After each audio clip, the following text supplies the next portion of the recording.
Hi everyone, welcome back to George's Marvellous Medicine, and today we're going to read chapter 2. If you remember, we're carrying on from where George had just taken himself into the kitchen because he was trying to escape Grandma. Chapter 2 is called The Marvellous Plan. George sat himself down at the table in the kitchen. He was shaking a little. Oh, how he hated Grandma. He really hated that horrid old witchy woman. And all of a sudden, he had a tremendous urge to do something about her.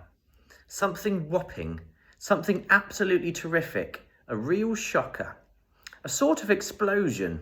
He wanted to blow away that witchy smell that hung about her in the next room. He may have only been a boy 8 years old, but he was a brave little boy. He was ready to take this old woman on. I'm not going to be frightened of her, he said softly to himself. But he was frightened, and that's why he wanted suddenly to explode her away. Well, not quite away, but he did want to shake the old woman up a bit. Very well then, what should it be, this whopping, terrific, exploding shocker for Grandma?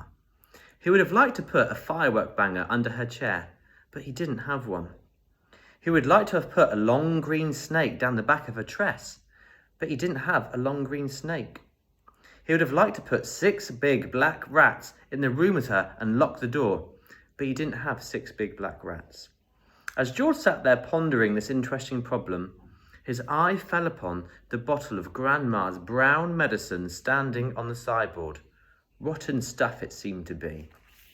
There's some pictures of George thinking about some plans.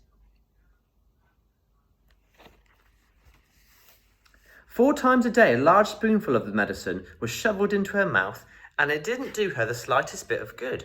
She was always just as horrid after she'd had it as she had been before. The whole point of medicine, surely, was to make a person better. If it didn't do that, then it was quite useless. So, thought George suddenly. Aha! Ho-hum! I know exactly what I'll do. I shall make her a new medicine. One that is so strong and so fierce and so fantastic that it will either cure her completely or blow off the top of her head. I'll make her a magic medicine, a medicine no doctor in the world has ever made before. George looked at the kitchen clock. It was 10:05. There was nearly an hour left before Grandma's next dose was due at 11 o'clock. Here we go then, cried George, jumping up from the table. A magic medicine it shall be.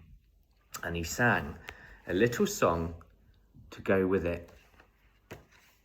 So give me a bug and a jumping flea, give me 2 snails and lizards 3, and a slimy squiggler from the sea, and the poisonous sting of a bumblebee, and the juice from the fruit of a jujube tree, and the powdered bone of a wombat's knee, and 100 other things as well, each with a rather nasty smell. I'll stir them up, I'll boil them long, a mixture tough, a mixture strong.